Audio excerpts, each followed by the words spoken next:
ప్రయత్నం చేసినటువంటి గౌరవ ముఖ్యమంత్రి రేవంత్ రెడ్డి గారికి మీరు చాలా రోజుల నుంచి ప్రయత్నం చేసిరు. పాపం సస్పెండ్ చేయాలి చేయాలి చేయాలి అనేటువంటి తపన. మొన్న కరీంనగర్ మీటింగ్ పోతుంటే కూడా కారు ఎక్కినాక కూడా మళ్ళీ మహేష్ కుమార్ గౌడ్ గారిని రిక్వెస్ట్ చేసి ఈ 1-2 డేస్లో చేయాలన్నా ఎట్లన్నా చేసి అని చెప్పి మీరు తాపత్రయపడుతున్నటువంటి విషయంలో నేను అర్థం చేసుకోగలుగుతా మీ బాధ.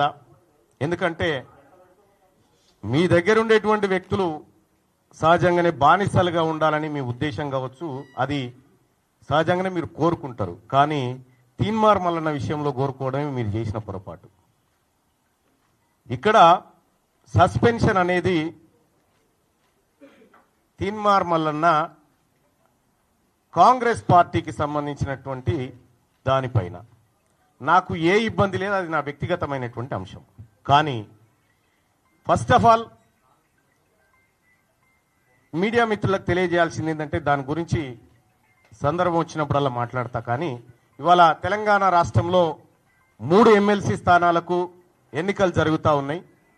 ఈ ఎమ్మెల్సీ ఎన్నికల్లో బీసీ అభ్యర్థులను మరింత ఉత్సాహపరిచే విధంగా ఓటింగ్లో పాల్గొన్నటువంటి బీసీ వాదులకు, సంఘాలకు, మేధావులకు, టీచర్లకు, పట్టభద్రులకు అందరికీ శిరస్సు వంచి నమస్కారం చేస్తా ఉన్నాం. మేమంతా మీరిచ్చినటువంటి బూస్టింగ్ ఇది మామూలు బూస్టింగ్ కాదు. మాకు రేపు భవిష్యత్ తరాల్లో అది ఖచ్చితంగా మంచి రూపంలో ముందుకు పోతుంది.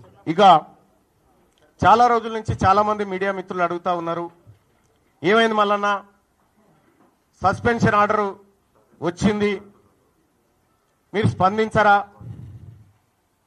ఎప్పుడు స్పందిస్తారనేటువంటి మాట చాలామంది మిత్రులు, మా సోదరులు కూడా చాలామంది ఫోన్ చేసి అడగడం జరిగింది. క్లియర్గా స్పందించాలని అనుకున్నా, అందరి సమక్షంలో స్పందించాలనుకున్నా. దానికోసమే ఇవాళ మీ అందరినీ ఇక్కడికి రమ్మని ఆహ్వానించడం జరిగింది.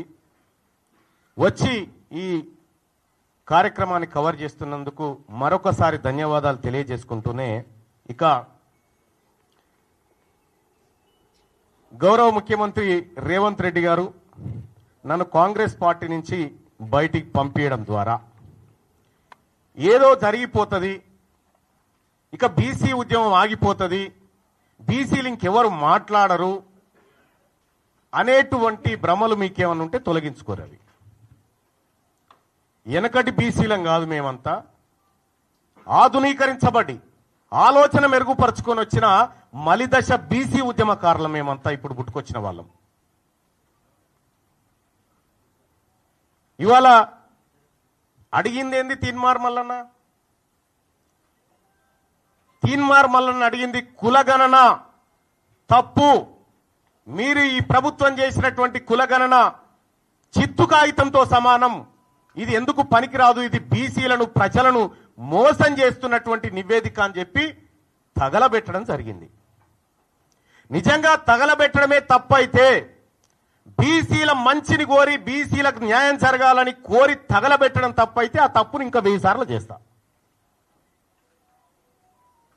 కానీ ఇవాళ మీరే చెప్పిరు, భారతదేశానికే ఆదర్శవంతమైనటువంటి కులగణన మనం చేయబోతా ఉన్నాం, ఇది నా జన్మ సార్థకం అనేటువంటి డైలాగులు పెద్దగా కొట్టిరు.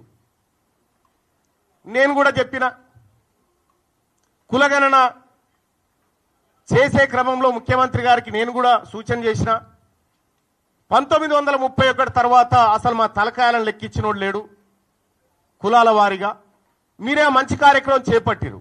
మీరు చేపట్టే కార్యక్రమం దేశానికి ఆదర్శంగా ఉండాలి, రాహుల్ గాంధీ గారు తల ఎత్తుకొని మాట్లాడే విధంగా ఉండాలి, దీని ఒక పండుగ వాతావరణంలో చేయాలనేటువంటి మాట చెప్పడం జరిగింది. నిజంగా